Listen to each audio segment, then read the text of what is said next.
사랑하는 성도 여러분, 우리가 오늘 볼 성경의 본문은 전도서 4장 1절입니다. 우리 함께 읽겠습니다.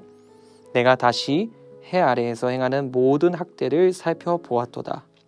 보라, 학대받는 자들의 눈물이로다. 그들에게 위로자가 없도다. 그들을 학대하는 자들의 손에는 권세가 있으나 그들에게는 위로자가 없도다. 아멘. 성경의 지혜서는 잠언, 욥기, 그리고 전도서입니다. 그런데 인생의 성공을 이야기하는 잠언과 달리 전도서는 인생의 허무함을 주로 이야기합니다.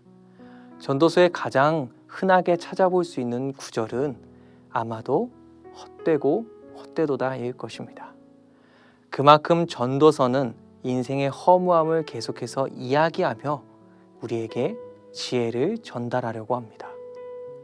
그런데 인생의 허무함을 이야기하는 것이 우리에게 어떤 지혜를 줄 수 있을까요? 오늘 우리가 만나볼 4장은 특히나 사회적 부조리에 대한 허무함에 대하여 이야기하고 있습니다. 크게는 4가지의 허무함에 대하여 이야기합니다.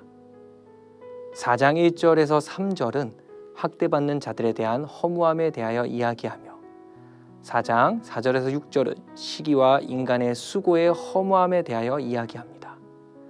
4장 7절에서 12절은 외로운 자의 허무함에 대해서 이야기하고 마지막으로 4장 13절에서 16절은 세상에서의 명예에 대한 허무함에 대하여 이야기합니다. 성도 여러분, 이 중에서 어느 허무함에 직면하고 계십니까? 먼저 학대받는 자들의 허무함을 살펴보자면 우리가 잘 아는 이스라엘의 역사를 통하여서도 이를 엿볼 수 있습니다.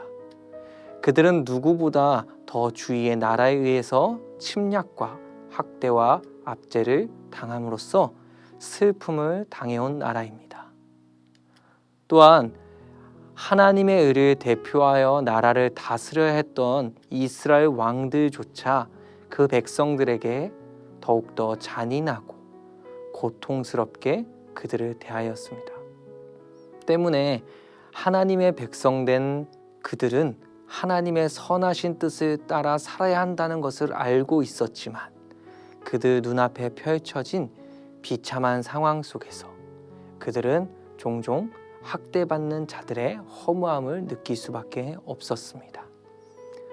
하지만 그들이 믿고 따르는, 또한 우리가 믿고 따르는 성경은 모든 종류의 학대를 금하고 있습니다. 왜냐하면 우리 인간은 사랑이신 하나님의 형상대로 지음받은 존재로서 서로가 서로를 돌아보고 사랑해 주어야 하는 존재이기 때문입니다.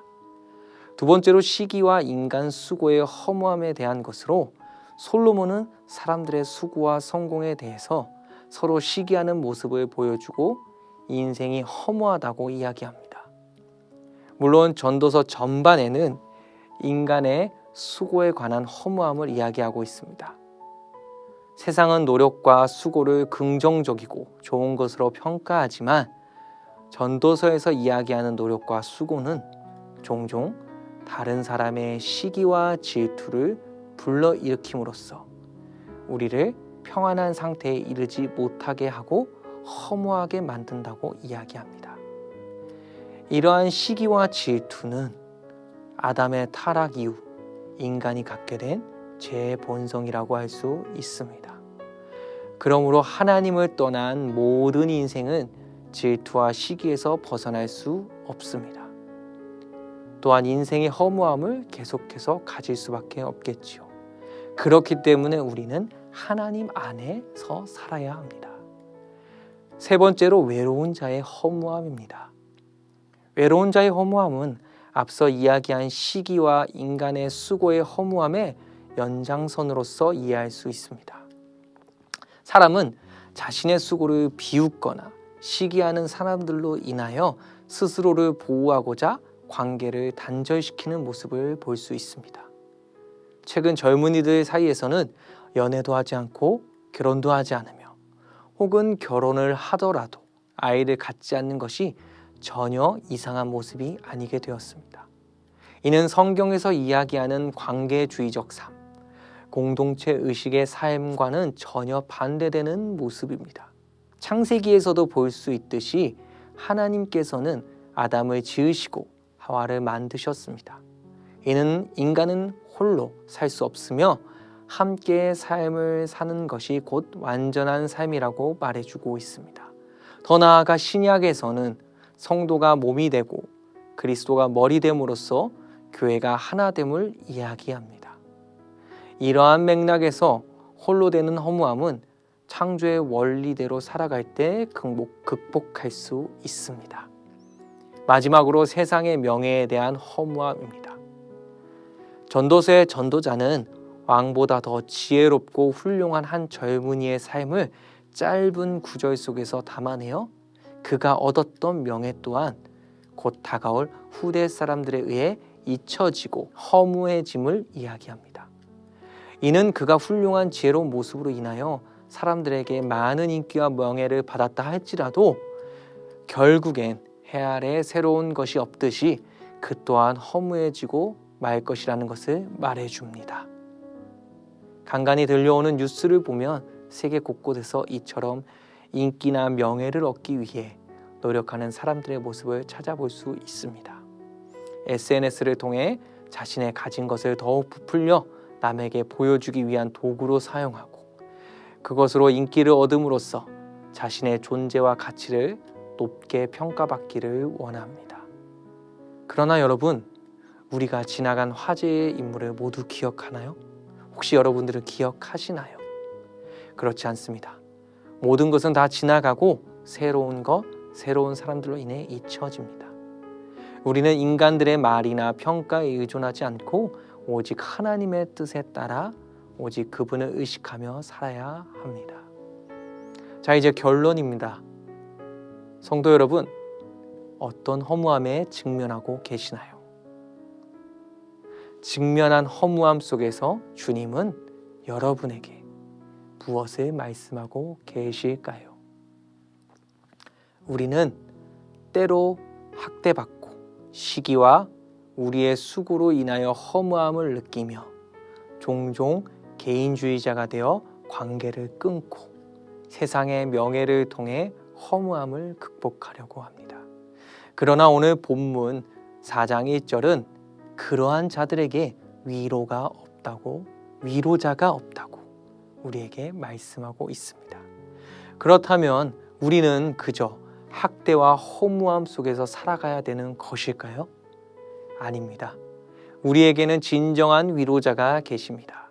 우리를 창조하시고 우리의 삶의 모든 부분을 관찰하시고 아시는 분, 바로 하나님이 우리의 진정한 위로자이십니다. 하나님이 우리의 창조자 되시고 예수 그리스도를 통해서 우리를 그의 백성으로 인치셨기 때문에 우리는 그것을 알기에 하나님이 우리의 진정한 위로자가 되심을 알 수 있습니다. 그런 위로자의 위로를 받는 우리, 세상이 주는 학대와 허무함 속에서도 진정으로 그것을 극복하며 살아갈 수 있는 우리는 이제 학대받는 자들의 아픔을 하나님의 사랑으로 감싸주어 위로자가 없는 그들에게도 진정한 위로자를 전달해 주어야 합니다. 현재 우리 주위에 많은 난민과 학대와 허무함 삶 속에서 살아가는 자들이 있습니다. 작게는 거리의 노숙자들, 넓게는 터키나 아프가니스탄 같은 많은 난민들까지 그들에게도 진정한 위로자가 필요합니다.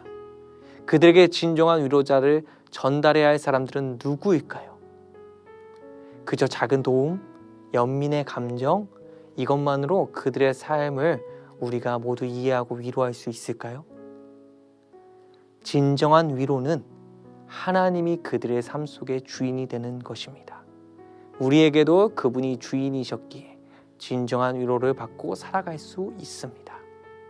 사랑하는 성도 여러분, 우리는 결국 학대받지만 학대를 주기도 하며 시기를 받기도 하지만 시기하기도 하고 함께를 외치지만 개인주의자가 되고 세상의 명예를 비웃기도 하지만 그것을 얻기 위해 애를 씁니다.